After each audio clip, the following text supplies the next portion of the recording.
संतप्त मानस शांत हो, जिनके गुणों के गान में वे वर्धमान महान जिन विचरण हमारे। सिद्धों का वर्णन चल रहा है।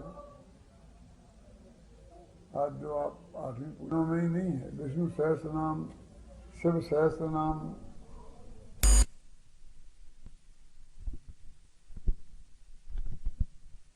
है और वो नाम लगभग आपस में मिलते जुलते भी हैं।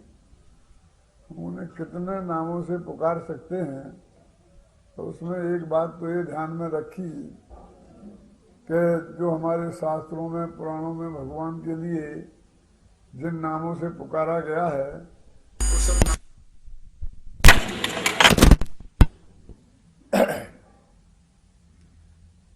वैसे नाम तो एक ही होता है ना। जैसे श्री कृष्ण नाम था, जो भी नाम था, अब पर वो गोपियों के प्यारे थे इसलिए गोपी वल्लभ नाम पड़ गया। राधा के प्यारे थे तो राधा वल्लभ नाम पड़ गया। मुरा नाम की दासी के शत्रु थे तो मुरारी नाम पड़ गया। पर्वत को धारण किया था तो गिरधर नाम पड़ गया। मुरली बजाते थे तो मुरलीधर नाम पड़ गया। अब ये सब नाम उनके गुणों के आधार पर पहले जहां जहां शास्त्रों में प्रयुक्त हुए हैं ना, और उसका एक नियम है, चाहे जहां चाहे जैसे नामों का प्रयोग नहीं किया जाता है। जब कोई गोपियों से संदर्भ बात हो तो गोपी वल्लभ, जब कोई माँ बेटे जैसी कोई बात हो तो उसे देवकी नंदन। जब जिस नियम है तो ऐसा नहीं चाहे जहां चाहे जिस शब्द का प्रयोग कर दिया। जो कोई एक तो नाम माँ बाप का दिया हुआ होता है जो निरर्थक होता है। निरर्थक का मतलब ये है कि उसका कोई अर्थ नहीं होता है। काले कयूटे को सुंदर लाल भी कह सकते हैं, गोरे लाल भी कह सकते हैं, और गोरे भूरे को कालू राम भी रख सकते हैं, है ना। यानी वो नाम उनके गुणों की अपेक्षा नहीं रखता है। लेकिन ये कवि लोग जो नाम रखते हैं वे गुणों की अपेक्षा होते हैं, जो प्रकरण में जिस टाइप की उनकी क्वालिटी है और उस वजह से उनके नाम रख दिए जाते हैं। देखो अभी अपन भी करते ही है ना ऐसा कि किसी को पंडित जी, किसी को बड़े पंडित जी, किसी को कुछ बोलने लगते हैं, किसी को डॉक्टर साहब, ऐसे बोलने अलग अलग नामों से बोलने लगते हैं कि नहीं। जो जिस काम में विशेषताएं होती हैं, तो ज्यादातर वो जो माँ बाप का रखा हुआ, जैसे आप असली नाम कहते हैं निरर्थक, उस नाम से कम लोग पुकारते हैं। और सम्माननीय व्यक्ति को उस नाम से पुकारें तो वो अपमान समझता है, जगत भी समझते हैं। और दूसरे नामों से पुकारें तो उन्हें अच्छा लगता है। तो एक तो वो जिन्हें भगवान को कितने नामों से पुकारा गया है, तो वो नाम उन्होंने शास्त्रों में से निकाल के रखे। फिर जो मान लीजिए 324 के नाम हैं, अभी तो नाम रखे ही हैं उनके, तो उन नामों को ले लिया। विदेश क्षेत्र के तीर्थंकरों के नामों को ले लिया। ये सब आएंगे, आगे होंगे या आएंगे, ख्याल में है ना। और फिर बाकी गुणों के आधार पर बनाकर 1000 तो पूरे करने ही थे ना। तो 1000 जिन्हें हम कहते हैं गुणों के आधार पर हैं, उस बात में भी कोई दम नहीं है तो उनमें अनंत गुण, और अनंत तो कोई जानता नहीं है। 1000 के गिनाने में भी पसीना छूटता है, तो हम बाहर से अपनी तरफ से लगा करके, है ना, अपनी तरफ से लगा के नाम रख लेते हैं। तो नाम धराना कोई अच्छी बात थोड़ी है। माँ बाप अपने बेटे से कहते हो भैया हमारा नाम मत धराना, क्यों, है ना। तो इन 1008 से हमने जिनको भगवान को पुकारा है, जो शास्त्रों में ऐसा आता है कि इंद्र आया था ना, तो उसने वो नृत्य किया था, तो उसने जिन 1000 नामों से भगवान की स्तुति की थी, और जिन सेनाचार्य ने महापुराण में अपने जिन सहस्त्र नाम स्तोत्र, वहीं लिखा है कि इंद्र जो है भगवान की स्तुति कर रहा है, तो ये 1000 नामों से उनकी स्तुति कर रहा है। और वो नाम, इसलिए वो हजारों नाम हर सहस्त्र नाम में एक से ही मिलेंगे इसकी कोई गारंटी नहीं है। आशाधर जी के सहस्त्र नाम में अलग मिलेंगे, जिनसेन के में अलग मिलेंगे, और इसमें अलग मिलेंगे। आप मिलान करने जाएंगे, मिलान करने की किसी को फुर्सत नहीं है, इसलिए किसी को चिंता की बात नहीं है। देखो यहाँ आचार्य कहते हैं, थावर शब्द विषय धरे किस थावर पर्याय,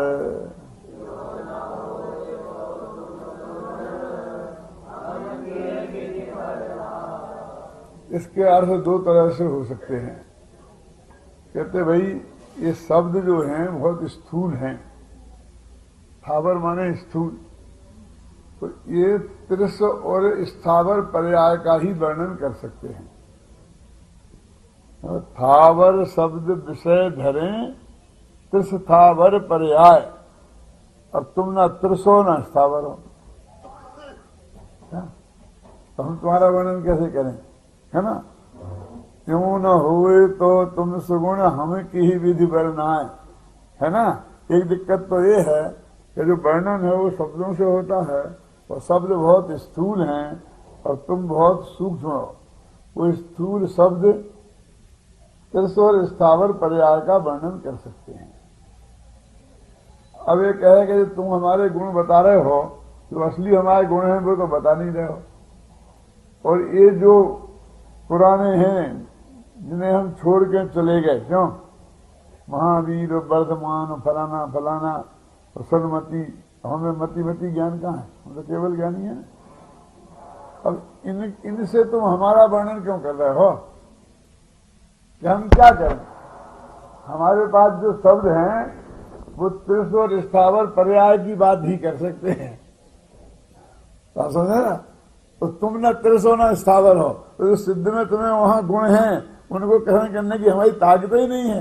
तो हमें पुराने जो पर्यायों में तुम थे, जब साधु थे, जब आचार्य थे, उपाध्याय थे, अनंत थे, और जब अवस्थाओं की जो बातें हैं, हम तो उन्हीं के आधार पर तुम्हारे गुणों का वर्णन करेंगे। तो अब समझ लो कि ये गुण वर्णन कितना सार्थक है, कितना निरर्थक है, ये मैं नहीं कह सकता, लेकिन ये कह सकता हूं कि कितना सार्थक है ये आप सोच सकते हैं। क्या इसलिए एकदम कहीं बंध के बैठ जाना और उसे बहुत बड़ा आगम प्रमाण है और फलानी जगह लिखा है और ऐसे कह के अपने अज्ञान को सुरक्षित करना ज्यादा अच्छी बात नहीं है। इसमें ऐसे शब्द भी आएंगे कि तुम परोपकारी हो, कृपा के नाथ हो, दया के नाथ हो, क्यों, ऐसे नाम भी आ जाएंगे बीच बीच में। और देखो जयमाला में अभी क्या कहते हैं, सुनो, देखो, इस पर जो कछु कहते हैं केवल भक्ति प्रमाण,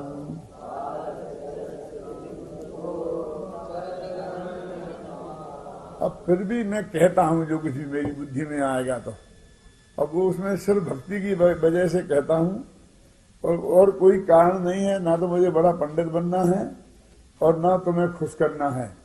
तो करना भी हो तो तुम होते कहाँ हो खुश, और हो भी जाओ तो कुछ करते करते तो हो नहीं।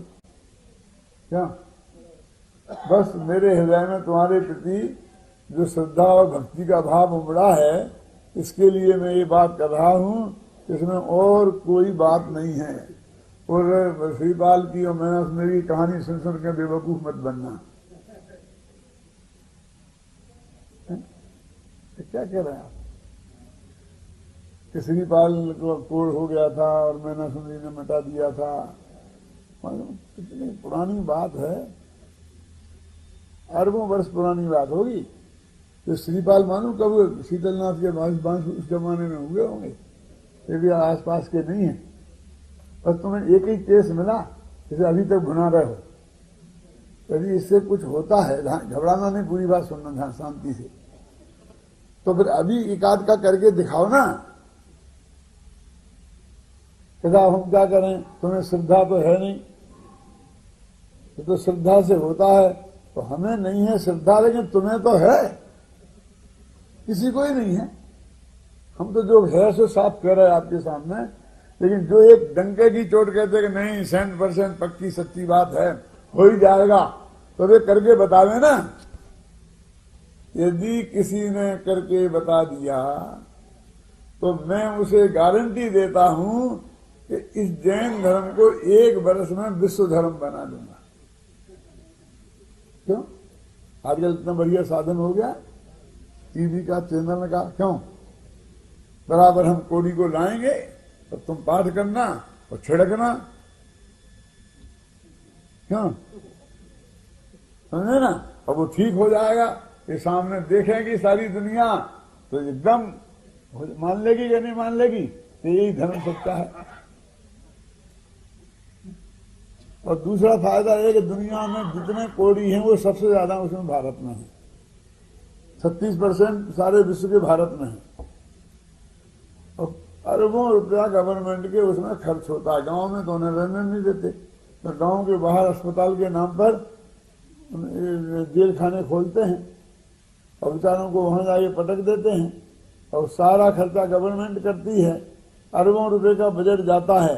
तो तुम्हारा इस जरा से इस काम से गवर्नमेंट को अरबों रुपया बचेंगे तो तुम्हें सबसे बड़ी बड़ी उपाधि दी जाएगी। भारत रत्न बन जाओगे। लोगों का दुख दूर होगा वो तो बिल्कुल अलग बात है।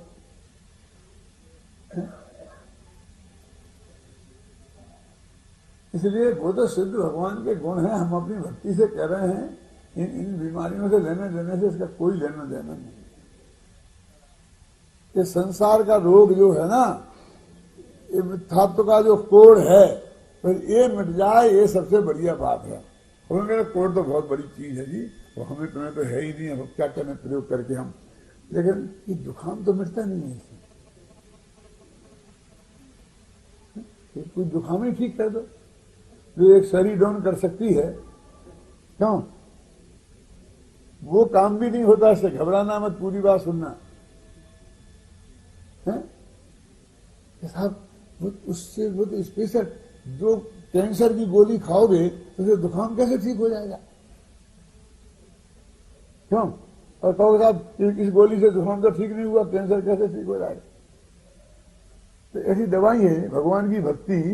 एक एक स्पेशल दवाई है कि ये कोड़ कीजिए, इसकी जे इसकी जे इसकी। ये तो भक्ति है, उससे पुण्य होता है। तो मिटा तो सब मिटना चाहिए और नहीं मिटा तो कोई नहीं मिटना चाहिए। ये स्पेशलाइजेशन कैसा?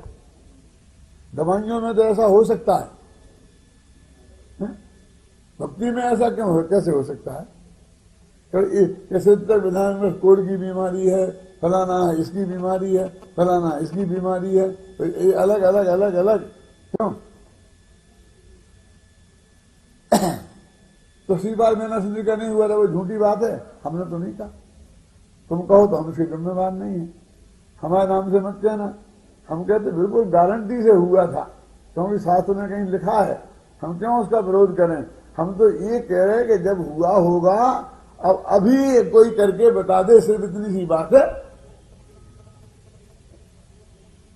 जब रिसर्च होती है यूनिवर्सिटियों में तो एक दवाई दिखाई, एक मरीज को, 2 मरीज को, 100 को, 200 को, 500 को। जब वो 95 मरीज ठीक हो जाते हैं और 5 नहीं भी होते हैं तो गवर्नमेंट उसको रजिस्ट्रेशन करा देती है, अब तुम बाजार में बेच सकते हो। और 5 भी मरीज ठीक नहीं हो तो फिर गोली को बाजार में बेचने के लिए परमिशन मिलेगी? ऐसे इसका होना चाहिए ना।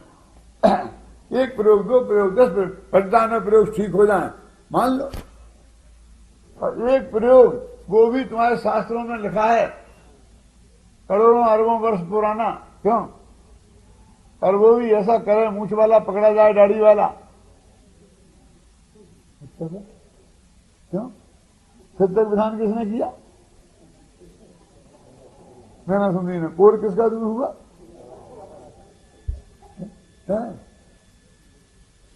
मीना सुंदरी ने किया तो मीना सुंदरी का होना चाहिए। श्रीपाल कह रहे श्रीपाल का होना चाहिए।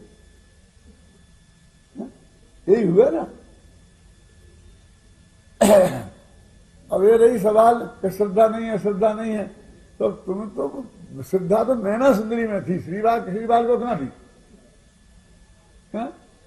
और वो पानी छिड़क दिया। नहीं, पानी का गंदोदक है। मैं गंदोदक कहना नहीं चाहता हूं, फिर लोग उल्टा अर्थ करने लगते हैं। जाते हैं मंदिर में, भगवान का वो किया अभिषेक, तो उसमें पानी लाया, तो उसे आँख में, आंखें ठीक रहेंगे, खराब हो जाएंगी बेवकूफ, क्योंकि इतनी धूल है, इतना इन्फेक्शन है उसमें, तो गंदे पानी से आंख धोने को डॉक्टर कहते हैं। डॉक्टर कहते हैं आंख भी उस अच्छे पानी से धोना चाहिए। ऑपरेशन होता है तो डिस्ट्रिक्ट वाटर से आंख धोने को देते हैं, 10 रुपए की इतनी सी शीशी आती है कि जिससे आंख धो।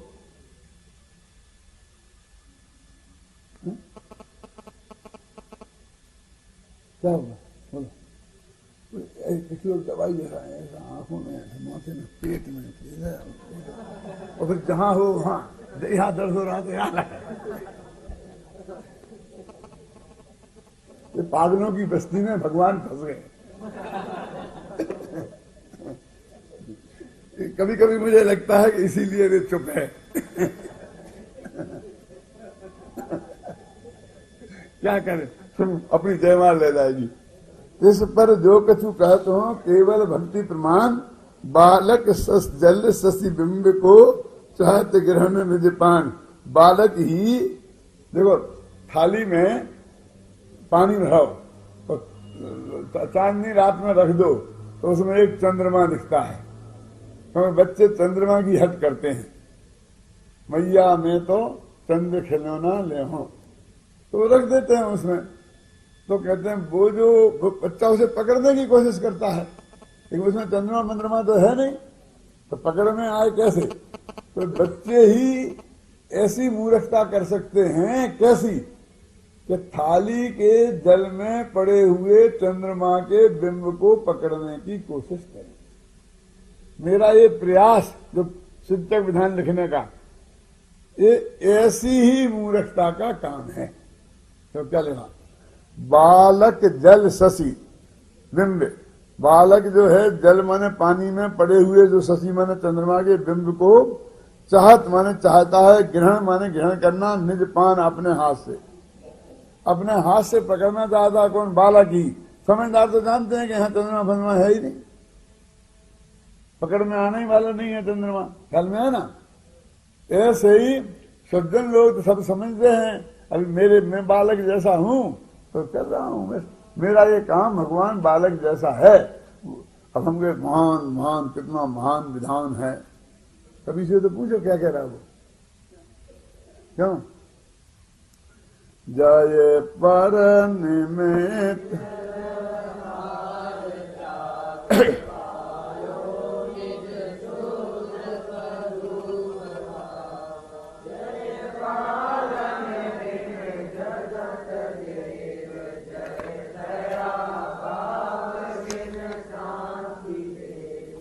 आप ऐसे देखना, ये विधान कब लिखा गया था?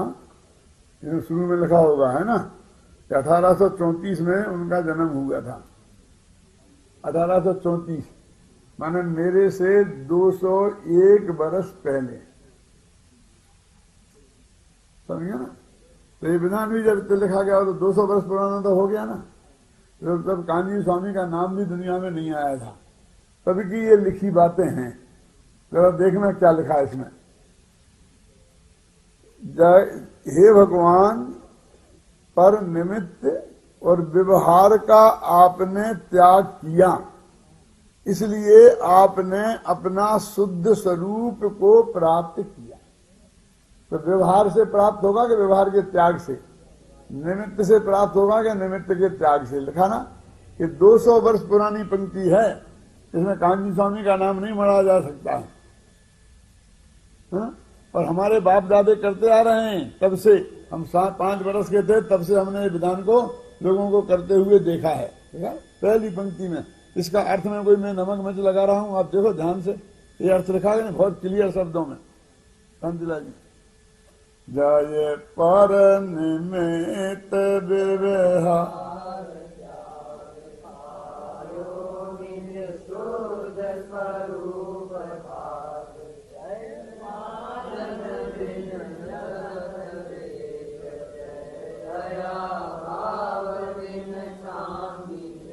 ठीक है, काम तो अपने आप हुआ, लेकिन निमित्त तो मिलाना ही पड़ता है ना। क्यों?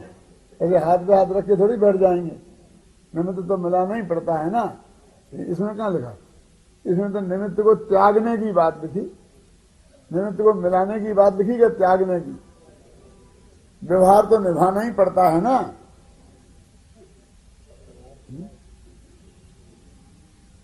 क्यों? व्यवहार तो निभाना ही पड़ता है ना। तो इसमें व्यवहार निभाने की बात लिखी कि व्यवहार त्यागने की बात लिखी?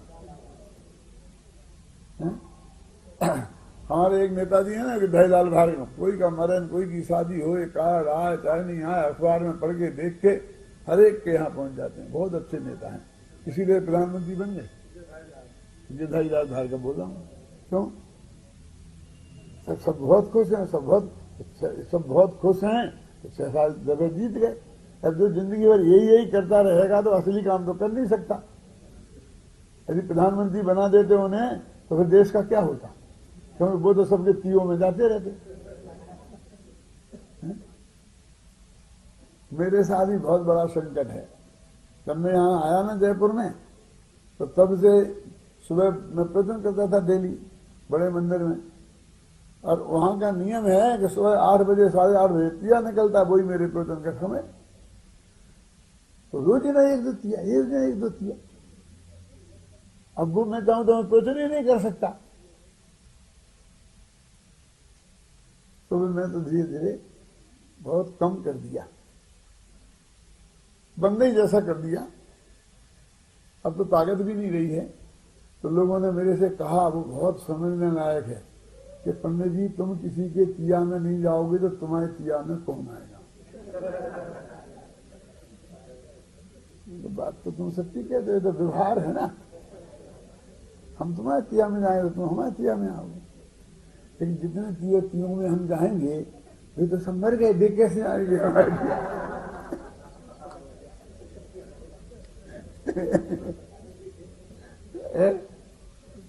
लेकिन मेरे तिये में भीड़ अच्छी हो, सिर्फ इसलिए मैं सारी जिंदगी का जो क्रीम टाइम है मेरे स्वाध्याय करने का, समझने का, समझाने का, और उसको बिल्कुल निछावर कर दूं, ऐसा मेरे से नहीं हो सकता।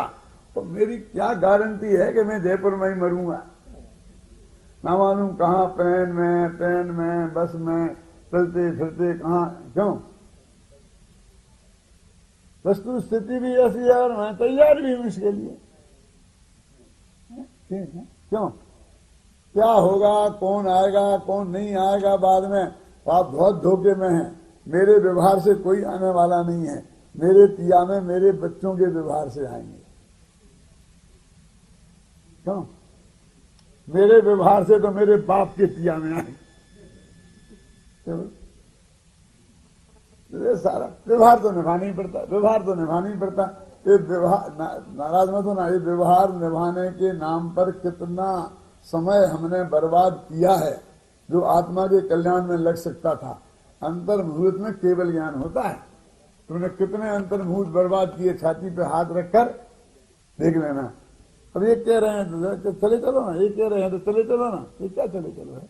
ये मनुष्य धर्म का एक एक क्षण का कितना कीमती है।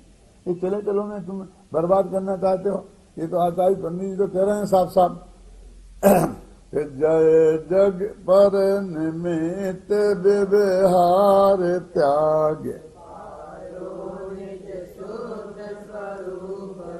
निर्शुद्ध स्वरूप पाने का उपाय तो ये है, ये 2 चीजें छोड़नी पड़ेंगी।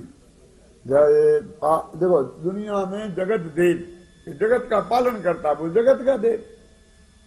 अब आप तो किसी का पालन वालन तो करते नहीं हो, और मुफ्त में जगत के देव बने गए, भोगे हो। इसे विरोधाभास अलंकार कहते हैं, क्योंकि जगत के लोग उन्हें देव तो कहते ही है ना, और वो जगत के पालन करता नहीं है। जैन धर्म में भगवान जगत का पालन करता नहीं है। अब देखो फिर यहाँ कितना साफ लिखा, जय दया भाव बिन शांति। तुम दया भाव के बिना हो फिर भी शांति है। हम क्या समझते हैं दया से शांति आएगी? अरे दया शांति।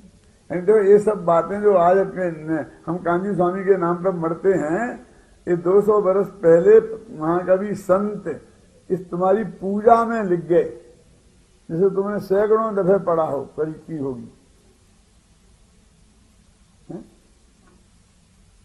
लेकिन ध्यान ही नहीं दिया है? अब देखिए, और देखिए, तो कुरीतियों के विरुद्ध हम कहते उनने बहुत काम किया। किसने? दयानंद सरस्वती ने, फलाना ने विधवा विवाह के विरुद्ध किया, फलाने के विवाह के विरुद्ध किया। और परिषद तो तुम्हारी लड़ती रही ना सारी जिंदगी कुरीतियों से। क्यों मिस्टर बंसल? कुरीत कहते किसे, ये जानते हो पहले कि कुरीतियों से लड़ते रही? देखो पढ़ो, पर दुख सुख कारण कुरीति तारे। वही विरोधाभास अलंकार चल रहा है कि हे भगवान, संसार में एक कुरीति चलती थी, क्या कि एक जीव दूसरे के सुख को सुख दे और दूसरे के दुख को दूर करे, ये थी कुरीति। समझ गए ना? ये बात मैंने बालवोध पाठमालाओं में लिखी है। ये दहेज प्रथा और फलानी प्रथा और मरण भोज, ये तो सामाजिक कुरीतियां हैं। इसमें धर्म से क्या लेना देना है? ये धार्मिक कुरीति तो ये है कि एक द्रव्य दूसरे द्रव्य का करता है। मुझे भगवान सुखी कर देंगे कि कर देवें, ये प्रार्थना एक कुरीति है।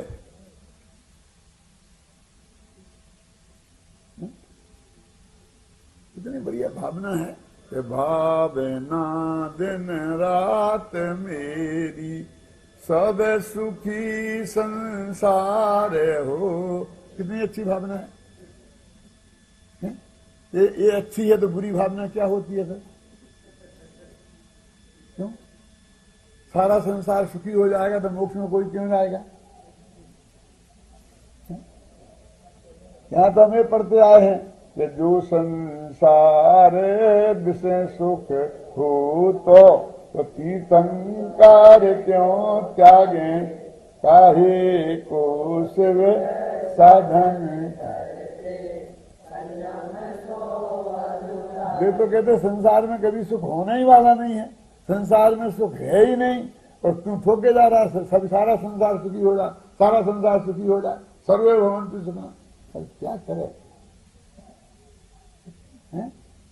सारे जगत से बिल्कुल विरुद्ध है जैन दर्शन। भाई साहब, जैन दर्शन समझना हो बहुत चौड़ी छाती चाहिए। जैन दर्शन के नाम पर आज तक हम सब जैन दर्शन का विरोध करते रहे हैं।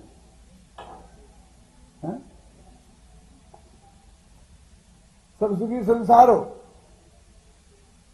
हम सब जी मोक्ष में चले जाएं, संसार खाली हो जाए।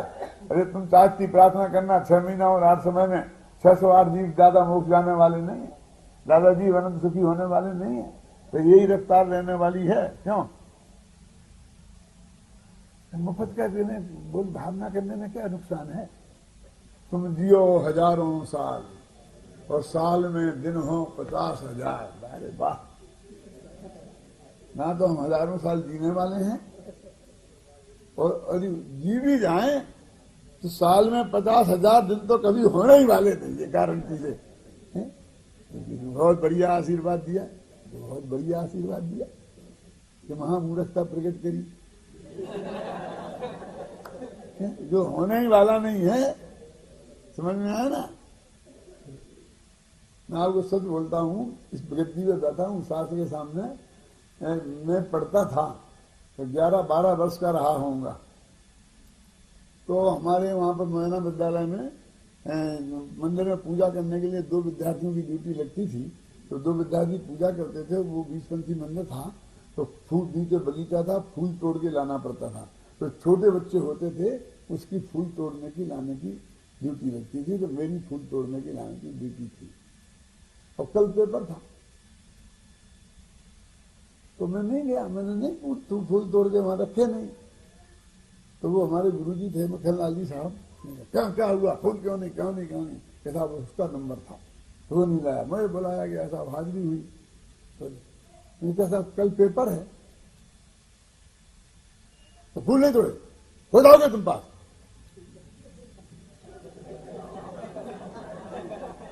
तो फूल नहीं तोड़ने से पास नहीं होऊंगा, फूल तोड़ने से पास हो जाऊंगा। मैंने उस दिन उनसे कहा अपने गुरुजी से 10,000 कि आज तक कोई माई का लाल ऐसा पैदा नहीं हुआ कि जो हुकुमचंद को फैल कर दे, और दूसरे यदि फूल तोड़ने से पास होता है तो ऐसा पास मुझे होना ही नहीं है। सब देखते रह गए कि क्या हुआ क्या हुआ क्या हुआ। मतलब तब का ऐसा थिंकिंग है मेरा शुरू से ही, ये क्या है, इससे लेने देना क्या। उस एक इंद्री को तोड़ा, उसे पास होने का क्या संबंध है। उसे पाप माप थोड़ा बहुत जरूर लगेगा, पुण्य लगने का तो काम ही कहाँ है वहां, बोलो, है ना। और पुण्य लगेगा तो पुण्य से पास होते हैं क्या। देखो विधान कल लेना बाकी का। पर सुख दुख कारण शक्ति, फिर भी व्यवहार से कहते हैं कि तुम में दूसरे को सुखी दुखी करने की शक्ति है। ये व्यवहार का कथन है, इसलिए यहां विरोधाभास अलंकार के रूप में लिया। पुण्य पुण्य नब्बे नब्बे नित्य जान रीत, हे भगवान, इस संसार में नया नया जन्म लेना, फिर बार बार पैदा होना, मरना, पैदा होना, ये ठीक नहीं है। आपने ये पुनीत माने पवित्र रीति चलाई, ये जन्म मरना ही ठीक नहीं है। जन्म मरण से रहित जो रीति है उसको तुमने सारे लोग में व्याप्त की। जय लीला रास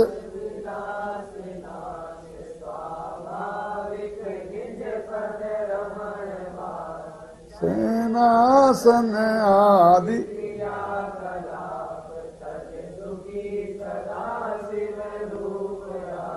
कि दुनिया में वो लोग सुखी माने जाते हैं कि जो लीला रास रचाते हैं, 5 इंद्रिय के भोगों में मस्त रहते हैं। चलो घूमने पिकनिक के लिए, इसके लिए नाचना गाना, नाचना गाना। तो मैंने आज देखा कि आज इधर कितना ऐसा गंदा क्यों हो रहा। मैं जानता कि आज सफाई नहीं कराई क्या, सफाई तो हुई थी, तो ऐसा क्या हो गया कि लोग नाचे ना, इसलिए गंदगी थी। मैंने कहा स्मारक में भी लोग नाचते हैं, ये मैंने पहली दफे सुना है।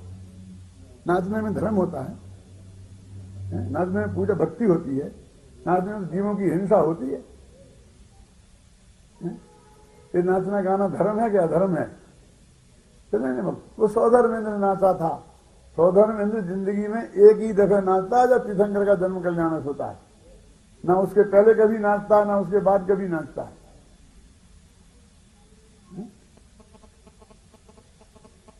और उसके नाचने से एक जीव की भी हिंसा नहीं होती, क्योंकि वो वैश्विक शरीर का है, धारी है। ख्याल में है ना। कहते हैं जगत में लीला रास, इसके विलास, इसको सुख माना जाता है, और ये तो आपने छोड़ दिया, इसका तो आपने नाश किया। और स्वाभाविक निज पद रमन वास, और आपने जो आत्मा का पद है उसमें ही आप निरंतर रमन करते हो। देखो मैंने कभी जिंदगी में, मुझे बिल्कुल पसंद नहीं है। ये बाबू भाई थोड़ा नाचते थे, मैं बाबू भाई को बहुत कई दफे कहता था, बाबू भाई ये क्या है, एक पंडित को शोभा देता है, गुरुदेव नाचते हैं कभी।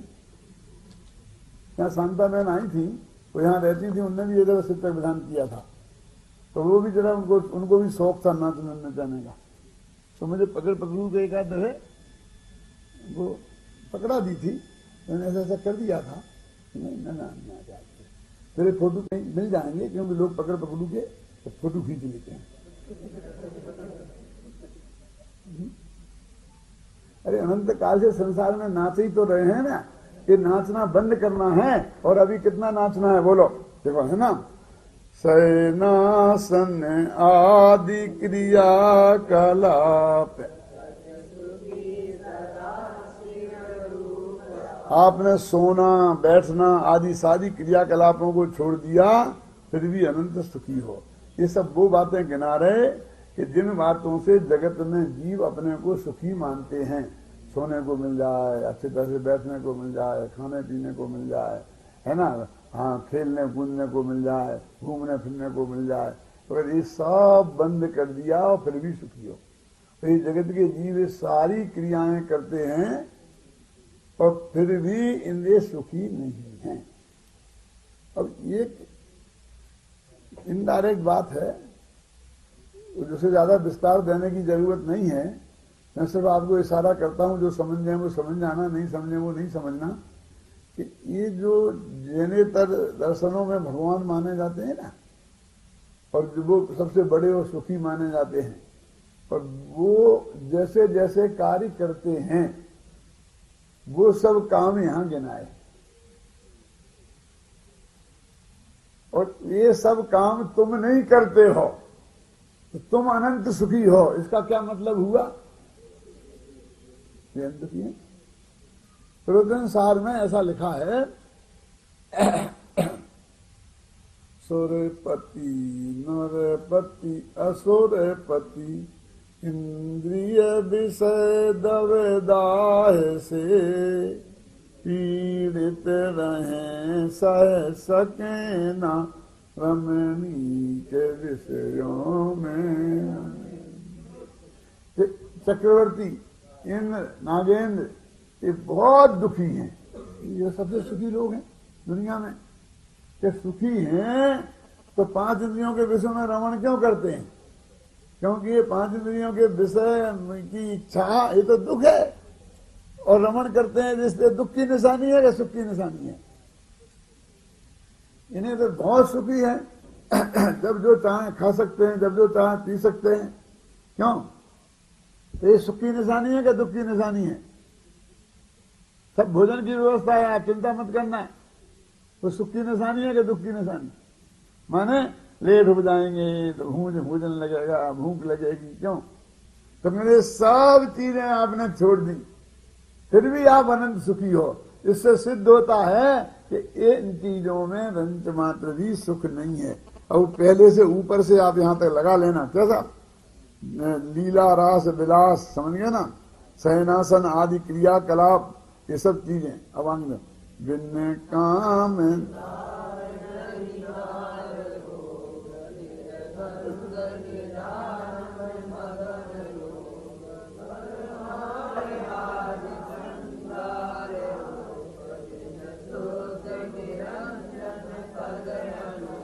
आज ना समझ, जगत में जिन चीजों को हम सुख सामग्री मानते हैं उन सब के रहित आप हो, फिर भी आप अनंत सुखी हो, और इन सब के सहित होने पर भी हम अनंत दुखी हैं। देखो, बिन काम दाह नहीं नारी, काम की दाह के बिना नारी का भोग नहीं होता, एक अर्थ तो ये हो सकता है। दूसरा अर्थ है कि आपके काम की दाह आपको नहीं है, नारी का भोग आपको नहीं है, द्वंद्व माने मन में अंतर द्वंद्व नहीं है आपके, और आप निजानंद अपने आनंद में ही निरंतर मगन हो, बस यही तुम्हारा योग है। कोई जिंदगी की हड्डी सीधी करना कोई योग नहीं है ना। बर माल आदि श्रृंगार रूप, आप न बरमाला पहनते हो न श्रृंगार करते हो, इसके बिना भी शुद्ध हो, निरंजन हो, अनुपम हो, अनंत सुखी हो। इस जगत में जितनी भी सुख सामग्री मानी जाती है उनके उदय से जो प्राप्त होती है, अथवा ऐसा आप लोग कहते हैं, क्या? मैं नहीं कहता हूं। जो संसार में डूबा है वो काहे की सामग्री, काहे की वो अच्छे, और जिसकी चाह में सारा जगत 24 घंटा लगा है, न केवल चाह में, बस उसे जोड़ने में और भोगने में, वास्तव में इसके जोड़ने से जुड़ती नहीं, ख्याल नहीं ना, रंच मात्र भी इसका कोई संबंध नहीं है, फिर भी अपना मनुष्य तो खराब कर ही रहा है ना, 24 घंटा उपयोग को खराब कर रहा है। वो सारी चीजें इसमें गिना दी हैं ऊपर से लेके अभी तक, और इनके बिना आप अनंत सुखी हो, ख्याल में ना। अब जरा मामला पलटता है। जय धर्म भार में बन हन कुठार, हे भगवान आप कुल्हाड़ी हो, कुल्हाड़ी समझे, कुठार जंगल काटते हैं ना जैसे, जब कितनी बढ़िया उपमा मिली। भगवान को क्या कह रहे हैं? तुम कुठार हो, काय के लिए? कि धर्म के बारे में जो भ्रम है, क्या भ्रम तो मैं बता ही रहा हूं क्या क्या भ्रम है। धर्म के बारे में जो धर्म, भरम माने धर्म के बारे में जो भ्रम है वही हुआ जंगल वन, और उसको काटने के लिए आप कुठारे के समान हो। जैसे को हम सिद्ध का स्वरूप बता रहे कि जिन चीजों को तुम धर्म मान रहे हो, सिद्ध भगवान उनके बिना सुखी हैं, तो ये भ्रम हो गया ना। तो सिद्ध भगवान काम में आ रहे हैं ना, समझा तो हम रहे हैं, कभी समझा रहा है लेकिन वो समझाने के लिए कुल्हाड़ी हमने किसको बनाया, साधन किसको बनाया, है ना। आपके भ्रम के रूपी जंगल को काटने के लिए सिद्ध भगवान के स्वरूप को कुल्हाड़ी के रूप में प्रयोग किया। जय, क्या बोलो भाई, जय धर्म भरम बन प्रकाश पुंज के द्रूप, आप प्रकाश के पुंज हो, हैं, चैतन्य रूप हो, है ना। अब देखिए, है ना, ओपे कारण हरण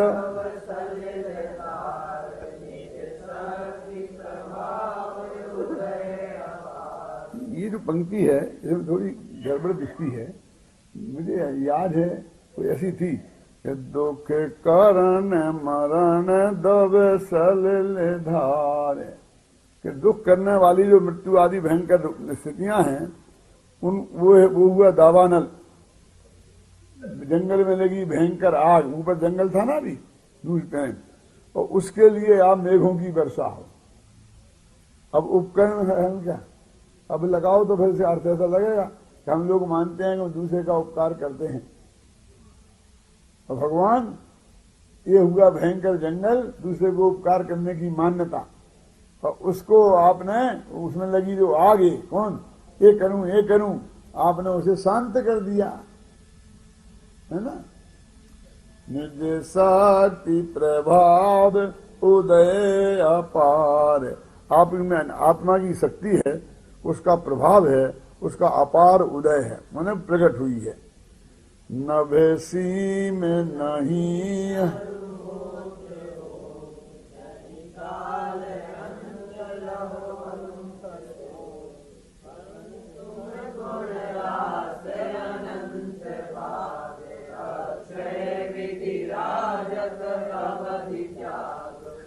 आकाश की सीमा नहीं होती है, होती हो, हमें क्या लेना देना, क्या लेंगे, पढ़ो देखो मेघमा जी, नवेसी में नहीं अरे होते हो, एक तो है नहीं, पक्की बात है, और फिर भी कोई कि नहीं है, हम देख आए कि होती होगी, हमें तुमसे उलझना नहीं।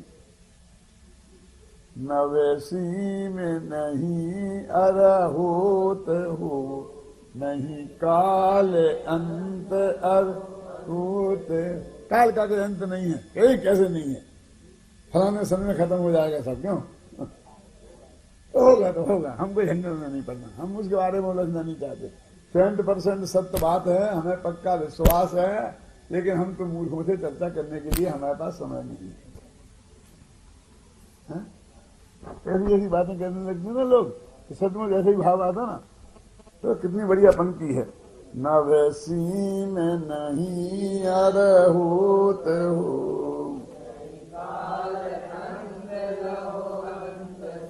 पर तुम गुण रास अनंत भाग। क्या कह रहे, तुम्हारे गुणों की जो राशि है ना, ढेर, तुम्हारे गुणों का एक ढेर लगाया, वो कितनी है कि उसका अनंतमा हिस्सा लो। जितनी राशि है उस राशि का अनंतमा भाग लो, तो वो भी अक्षय है। क्या कितने अधिक गुण हैं, समझे ना। और अवधि त्याग, ये कब तक रहेंगे, अवधि त्याग कोई मर्यादा नहीं है, अनंत काल तक। तुम में वे ऐसे अनंत गुण अनंत काल तक रहने वाले हैं। यानी आकाश का अंत आ जाए तो आ जाए, काल का अंत आ जाए तो आ जाए, लेकिन तुम्हारे गुणों का अंत आने वाला नहीं। ये अपन कहते हैं ना, चाहे सूरज से पश्चिम में से उग जाए, लेकिन मेरी बात झूठी नहीं हो सकती। तो सूरज तो कभी पश्चिम से उगेगा ही नहीं, तुम्हारी बात कौन सी बात है कि सूरज पश्चिम से उग जाएगा और फिर भी तुम्हारी बात झूठी नहीं होगी? पता तो दो वो परम सत्य क्या है कि सूरज पूरब से उगता है। जब कहते हो जब सूरज पश्चिम से उग जाएगा तो तुम्हारी बात झूठी कैसे नहीं होगी? कि कैसे होगी? हमारी तो परिभाषा ये है कि पूरब किसे कहते हैं, जहां से सूरज उगे। हमारे बाप का क्या बिगड़ता है? हम इसको पूरब क्यों? कभी गलत हो सकती है? हमारी बात तो झूठी नहीं हो सकती है। देखो ऐसी बात कहते हैं, न वैसी में नहीं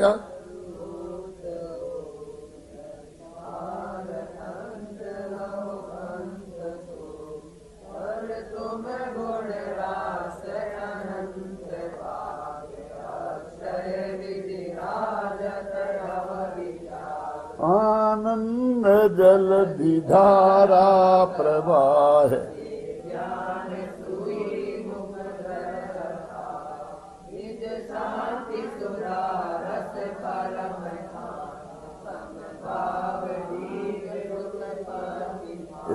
जगत में खेती होती है, बीज उत्पत्ति होती है, तो सिंचाई की पानी की व्यवस्था जरूरी होती है ना।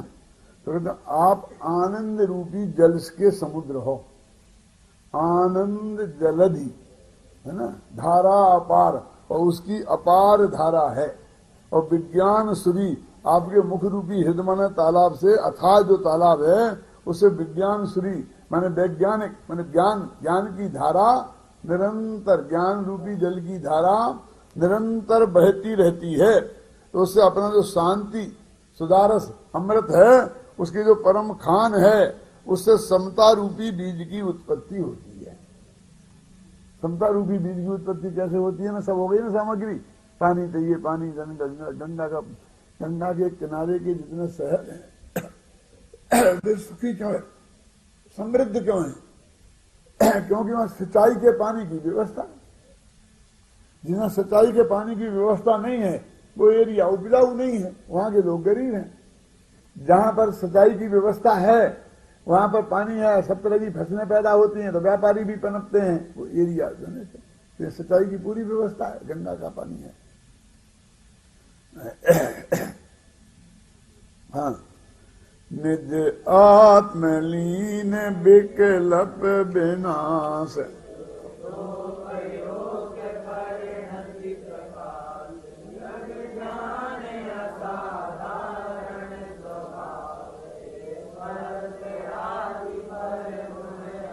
हे भगवान, तुम आत्मा में लीन हो, संपूर्ण विकल्पों का नाश आपने कर दिया है, शुद्धोपयोग रूप परिणति का प्रकाश किया है। असाधारण जो तुम्हारा ज्ञान दर्शन स्वभाव है वो प्रकट हो गया है, और स्पर्श आदि जो पुद्गल के गुण हैं उनका तुम में पूरी तरह अभाव है। निज गुण पर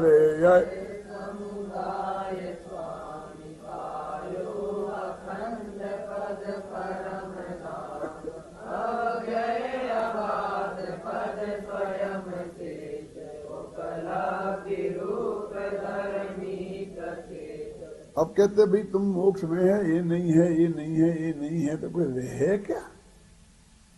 तो कुछ बचा के नहीं बचा कि स्त्री में नहीं हूं, पुत्र में नहीं हूं, मकान में नहीं हूं, जायदाद में नहीं हूं, शरीर भी मैं नहीं हूं, तो राग देश भी मैं नहीं हूं, तो सभी मैं नहीं कर दोगे? कुछ बचेगा आत्मा में? क्या नहीं बचेगा?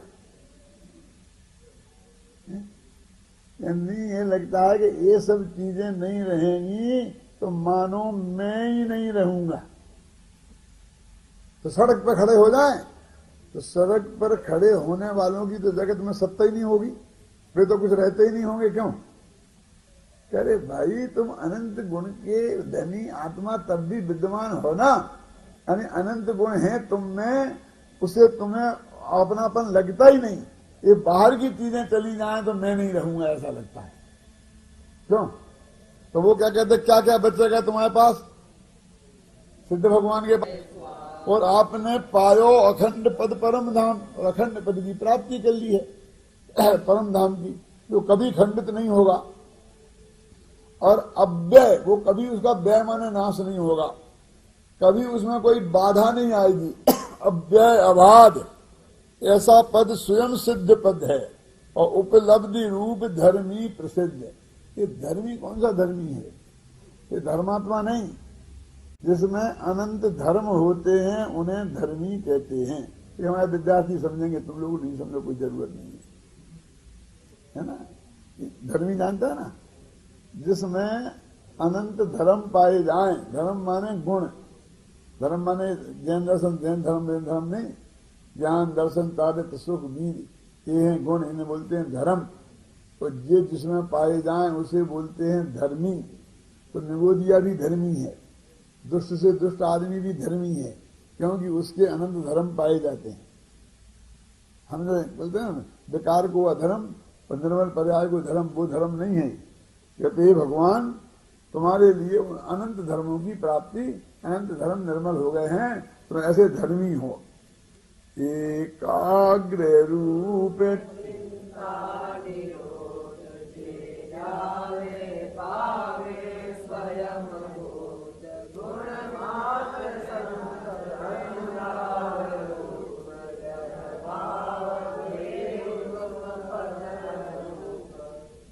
ध्यान की परिभाषा थी ना, एकाग्र चिंता निरोधो ध्यानम अंतर मुहूर्तात्, आती ना परिभाषा। तो एकाग्र, एक माने एक, ये क्या है? दो हैं? दो नहीं है, दो एक हैं। तो एक और एक, दो कहाँ है? वास्तव में दो संख्या नकली है, असली संख्या तो एक ही है। यूनिट तो एक ही होता है, ख्याल में है ना। अपने बोलते हैं आपके पास 1001 रुपया होंगे ना, तो 1001 क्यों बोलते? 1000 बोलो ना, माने 1001। ये 1000 का है, वो तो 1001 है, समझ में आया ना। 2 1 5 1 10 1 10 1, समझे ना। यहाँ क्या चल रही है बात? एक माने आत्मा। देखो ये बात मैं आपको बताऊं कि एक जैनेतर विद्वान हुआ है, तो उसमें मुनि राम सिंह का एक योगसार ग्रंथ है और उस पर लिखा है कुछ, कोई विद्वान अजैन विद्वान है, तो उसने एक पंक्ति लिखी जो जैनी विद्वानों को भी नहीं आती हमारे में, कि जैन दर्शन के अध्यात्म में जहां एक लिखा हो उसका अर्थ आंख मीच के आत्मा कर देना। एकाग्र माने आत्माग्र, किसी एक में नहीं, कहीं भी एक खंभे पे लगाओ, उस खंभे का ध्यान करो तो ध्यान हो जाएगा ना। और एक का अर्थ आत्मा है, ये नहीं जानने से क्या दिक्कतें हुई? नहीं, बस नाक की नोक को देखो, एक होगी ना, एक ये देखो, खंभा को देखो, एक कोई चीज को देखो तो काम हो जाए।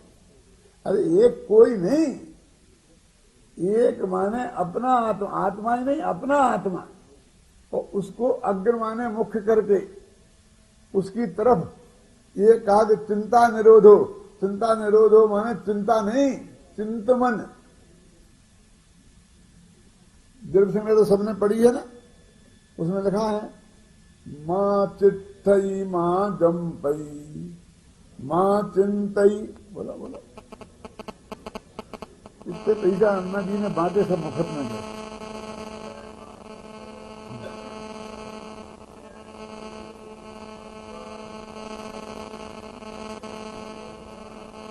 समझ में ना, क्या मां चित्तई, कोई चेष्टा मत करो, मां जम्पई, कुछ बोलो मत, मां चिंतई, कुछ सोचो मत।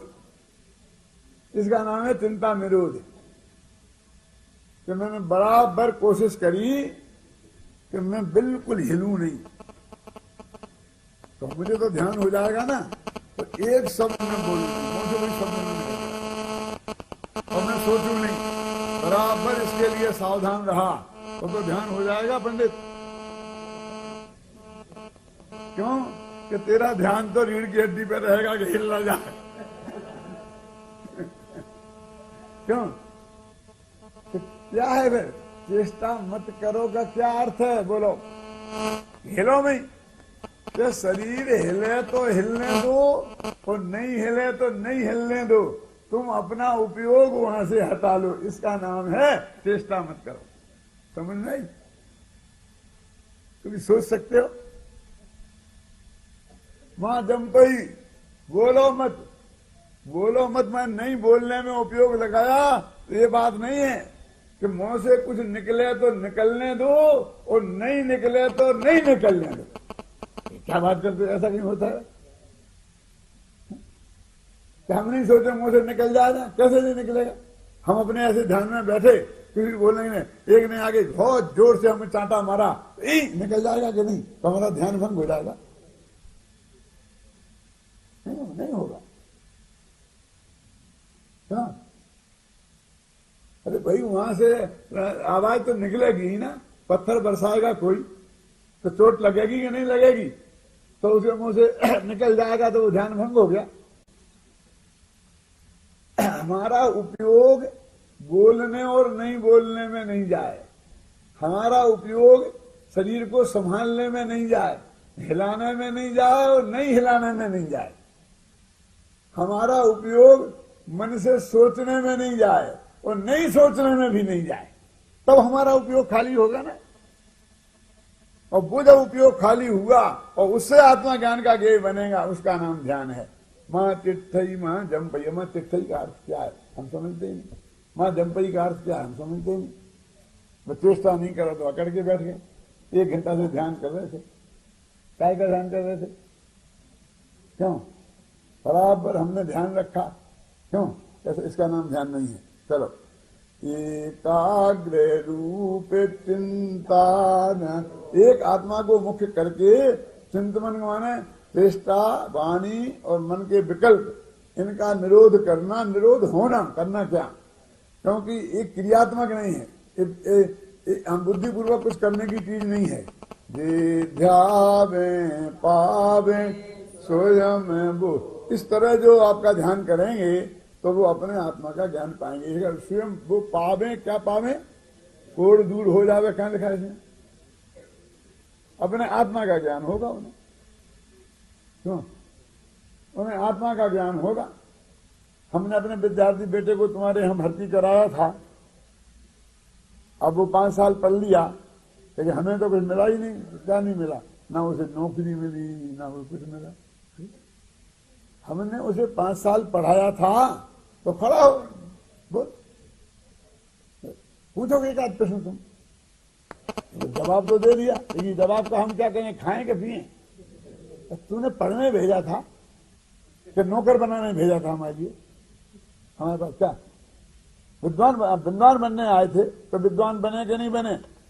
अरे वो तो है ना, भाई भूत के माथे पर रखा था मुनि महाराज ने कि बोल भाई भूत जो मैंने तेरे को पढ़ाया है। क्यों? वो बोल, तो फटाफट बोलने लग गया था ना वो पूरा भक्ता। ऐसा मैं एक एक विद्यार्थी के माथे पे हाथ रखूं और बोलूं बोल भाई भूत, तो सब बोलने लग जाएगा। त्रिकाली एक दफा सच्ची घटना बोलता हूं, जब वो पाटनी जी जिंदा थे, कौन नैनीचंद जी नहीं, वो राजस्थान सभा के थे ना, क्या नाम, कपूरचंद पाटनी। तो वो संस्कृत कॉलेज के अध्यक्ष थे और यहाँ हमारा विद्यालय, तो कहते हमारे विद्यार्थी हैं, लेकिन हम कहते हमारे विद्यार्थी हैं, इसमें बहुत वो हुआ। तो उनने आगे कहा, मैंने कहा कोई क्या दिक्कत है, आप अपने कहो, हम अपने कहें। 100 डॉक्टर बनते हैं, सारा देश कहता हमारे हैं, प्रांत कहता हमारे हैं, गांव कहता हमारे हैं, कहाँ ऐतराज है? तुम भी अपने कहो ना, हमें क्या दिक्कत है? हमें भी तो अपना कहने दो। नहीं साहब ऐसा कर दिया। मैंने कहा अच्छा करो, फिर किसके हैं क्या करो? मैंने कहा इसको किसी समाज में भेज दो और उससे प्रवचन कराओ और उनसे पूछना कि ये किसके हैं।